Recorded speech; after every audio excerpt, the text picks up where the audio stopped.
So finally animal movie का trailer आ चुका है और लोगों के मन में एक सबसे बड़ा क्वेश्चन है कि इसमें बॉबी देओल का एक भी डायलॉग क्यों नहीं दिखाया गया। तो आप लोगों की इन्फॉर्मेशन के लिए बता दूं कि इस मूवी में पूरी मूवी में बॉबी देओल का एक भी डायलॉग नहीं है और उसके पीछे कारण है क्योंकि ये एक साइलेंट विलन, म्यूट विलन है जो कि बोल ही नहीं सकता, वो गूंगा है। जी हाँ, आपने सही सुना, एक ऐसा विलन जो बोल नहीं सकता लेकिन एनिमल के ऊपर लेट कर सिगरेट जरूर पी सकता है। तो सोच सकते हैं कि ये कितना खुकार और कितना पावरफुल विलन होने वाला है जो एनिमल को टक्कर देने वाला है।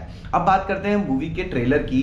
तो इस ट्रेलर को अगर ब्रेक डाउन किया जाए, अपन एक फ्रेम टू फ्रेम बात करेंगे। सबसे पहला जो सीन है वो है अनिल कपूर और रणबीर कपूर वार्तालाप कर रहे हैं, जहां पर आप अगर नोटिस करेंगे तो रणबीर कपूर की जो आंख है वो डैमेज है, मतलब टाके वाके लगे हुए हैं, वो फाइट करके आया है कहीं से। तो ये आपको दिखाता है कि ये किसी फाइट के बाद का सीन है जहां पर अनिल कपूर को वो रिकॉग्नाइज कराने की कोशिश कर रहा है, कुछ याद कराने की कोशिश कर रहा है। और उस वक्त जो वो सीन परफॉर्म करता है, अगर वहां आप नोटिस करेंगे तो वहां पर ये जो एंग्री लुक दिखाता है, दैट मीन्स कि यहाँ पर जो सबसे बड़ी दिक्कत है ना इनके रिलेशनशिप के बीच में, वो जो है वो टाइम है। क्योंकि उसके जस्ट बाद में फिर रणबीर कपूर की माँ का जो किरदार निभा रही है वो कहती है अनिल कपूर को कि वो आपको अपना आइडल मानता है, अपना सुपर हीरो मानता है, कि आप उसे 10 मिनट का टाइम भी नहीं दे सकते। तो ये ओवरऑल जो मूवी है कि टाइम के ऊपर बेस्ड है। एक फैमिली के अंदर टाइम की क्या इंपॉर्टेंस होती है वो आपको यहाँ पर दिखाई गई है। एक बाप बेटे के बीच का जो बॉन्ड होता है ना, वो आपको यहाँ पर दिखाया गया है। आप देखो कि जहाँ पर सिर्फ एक बार वो बोलते हैं कि मुझे छोटे बाल पसंद है, तो वो छोटे बाल करके आ जाता है। उसके बाद जब अनिल कपूर बोलते हैं कि नहीं तुम बड़े बालों में भी अच्छे लगते हो, तो वो बोलता है मैं ग्रो कर लूंगा, वापस बढ़ा लूंगा, और फिर वो बाल बड़े कर लेता है। क्यों? क्योंकि उसके पिता को अच्छे लगते हैं। तो यहाँ पर जो बॉन्ड है ना भाई, वो बहुत तगड़ा है। उसके बाद एक सीन आता है जब अनिल कपूर की आवाज़ बैकग्राउंड से आती है, वो कहते हैं कि तू वापस आया तब मुझे बहुत खुशी हुई, हमें बहुत खुशी हुई, लेकिन जब मुझे पता चला कि तू ये बनकर आया है, तो दैट मीन्स कि जो रणबीर कपूर का किरदार है वो घर छोड़कर कहीं चला जाता है, बहुत समय तक नहीं आता है, लेकिन जब वो वापस आता है तो एक नए कैरेक्टर के साथ आता है, मतलब क्रिमिनल बनकर आता है, एक गैंगस्टर बनकर आता है।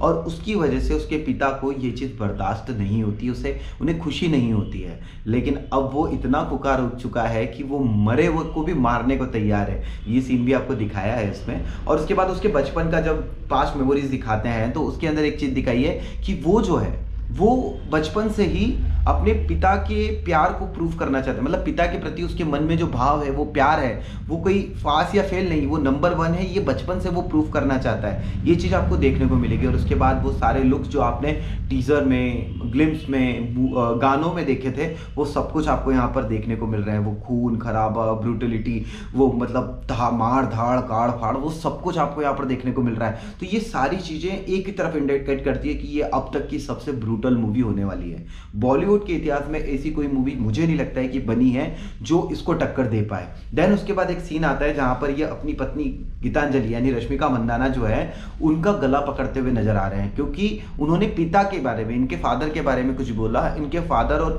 बेटे के जो बॉन्ड है उसके बारे में कुछ बोला, तो इन्होंने उसका भी गला पकड़ लिया। दैट मीन्स कि इनके लिए सबसे पहले, सबसे ऊपर, सबसे खास इनके पिता है।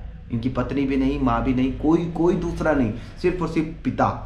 इतना इनका बॉन्ड है। और उसके बाद एक इमोशनल मोमेंट आता है जब वो अपने दादाजी के गले लगता है, उनको एक पुच्ची देता है। और मूवी आपको ये दिखा देती है कि भाई आपको इस मूवी में सिर्फ ब्रूटलिटी नहीं, आपको इसमें प्यार भी देखने को मिलेगा, इमोशनल अटैचमेंट भी देखने को मिलेगा। आपको इसमें हर फ्लेवर, हर तड़का, हर रस देखने को मिलने वाला है। और उसके बाद जो भाई सीन आता है ना, मतलब रोंगटे खड़े कर देगा। वो इतनी सारी फैक्ट्री है शायद उनकी, जहाँ पर जिसके वो ऑनर है अनिल कपूर, उस फैक्ट्री में फैक्ट्री वर्कर्स का ड्रेसअप लेके वो वहाँ जाता है और ये प्रण लेता है कि जिसने भी बलविंदर यानी मेरे पिता पर गोली चलाई है, मैं खुद अपने हाथों से उसका गला काटूंगा।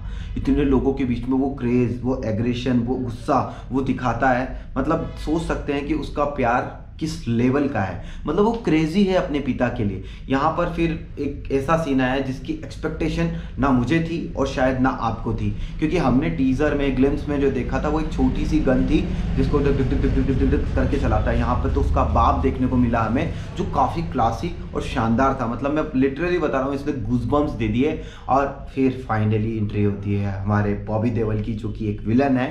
और यहाँ पर जो सीन है, वो सेट जो है, वो पूरा सेट जो है वो एक शादी का है। और वहाँ पर वो भी इमोशनल नज़र आते हैं। एक पल को लगता है कि वो भी वहाँ पर रो रहे होते हैं। तो ये इंडिकेट करता है कि शायद अनिल कपूर के ऊपर जो हमला हुआ उसके पीछे बॉबी देओल का हाथ था।